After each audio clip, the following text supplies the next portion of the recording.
Mga idol, it's me again, Arsenal of PH, and welcome back to our vlog. So ito nga pala yung mga ibon natin ng pang SDR. Yan, sa mga bata pa, wala pang mga 2 months ang mga to idol. Tapos yung iba dito kasi mga idol ay huli na breed. Yan, so dalawang batch to yung mga ibon natin ng pang SDR. Bali February pa yung laban nito. By January siguro mga idol mag-start ang training. So yan yung pinapakain ko mga idol ay breeder mix, tapos may halong barley. Konting barley lang naman yung nilalagay ko para masanay lang sila na kumain ng barley. Importante kasi yan sa ibon natin mga idol, lalo na pagka nai-stock lang sila at hindi pa gaanong napapalipad. Yan, so ito nga pala mga idol ay marunong na rin mag-low-fly ang iba dito, tapos yung iba naman ay pumipitik-pitik pa lang. Pero lahat sila mga idol ay marunong nang pumasok doon sa trapping natin, sa trapdoor natin. Yan, so napakahaba ng trapdoor natin mga idol. Yan, so ito yung trapdoor natin dito sa taas, mula yan hanggang doon sa dulo. Yan, so tatlo. Yan yung trapdoor natin para kahit saan sila pumasok dyan ay okay lang. Yan, so all design pa kasi itong loop natin mga idol. Tapos ito naman yung landing board natin. Yan, pero pagka may start na tayo sa derby mga idol ay papaluwangin pa natin itong landing board kagaya ng ginawa natin dun sa kabila. So yun mga idol, yung mga napapansin nyo na ibon dito ay yung mga dagit natin.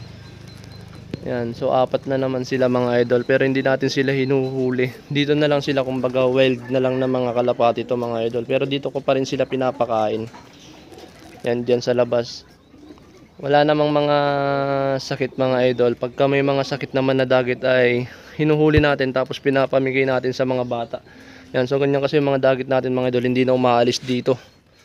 Yan, minsan yan mga idol, umaabot pa ng 10 yung mga kakalat-kalat na kalapati dito. Hindi ko rin kasi pwedeng huliin yan mga idol, kasi baka bumalik pa doon sa kanila, sa mga may-ari. Yan, so yung ibang pumupunta naman dito mga idol ay sa pamangkin ko lang din. So hindi ko sigurado kung saan dyan yung dagit at saan dyan yung mga ibon ng aking pamangkin mga idol. So hindi ko na lang sila hinuhuli. Umaalis naman paghapon, tapos kinabukasan bumabalik ulit. Yan, so ito yung mga ibon natin mga idol. Yan, so sobrang babata pa, hindi mo pa makikita yung talagang tindig nila. Yan, so may mga pinalaro din sa atin dito, yung tropa nating taga Bangar, La Union. At meron din dito mga idol yung ibon na pinasuksok sa atin ni Sir Del Patricio. Yan, shout out sa iyo idol, naglalaro ng nerpa. Yan, ito yung ibon mo idol oh. Kaso hindi ko nga lang pa mapadala kasi yung isa hindi pa natin nasuksok. Yan, so ito pang stock bird mo na lang siguro, bigyan na lang kita ng ibang panlaro mo. Yan, so napakaganda.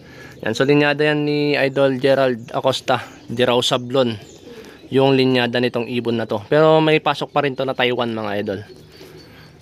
Yan, so yung ano nito, yung nanay nito ay kapatid ng pangpuling din ni Gerald Acosta. Bali first overall champion sa pan race last 2022 ata. Oh, yan, 2022 South Pan Race, first overall champion yung kapatid, mismong nestmate ng kanyang nanay. Yan, so tas yung tatay naman yan mga idol ay lahi naman ng ibon ni Idol Christian Ovejas. Yan, sa karamihan ng mga ibon natin dito ay galing sa kanya. Bali lahi nung napagmatnog finisher ata ni Idol Tobab Odabas. Yan, baliktad kasi yung pangalan niya sa Facebook. Pero yan si Sir Roberto Sabado. Yan, napakatibay na pansir. Newbie din mga idol, pero nakapagpa-uwi. Imagine 600 plus kilometers mula Matnog hanggang La Union. Yan, so nakapag-finisher yung ibon niya. Yan, related yung ibon na yon dito sa ibon na to mga idol, kasi galing din kay Sir Christian yung linyada niyan. So yan mga idol, simpleng kwentuhan lang. Dito man na natin tatapusin itong video natin ngayon. So update ko kayo ulit mga idol kung kailan tayo magti-training. Peace out mga idol.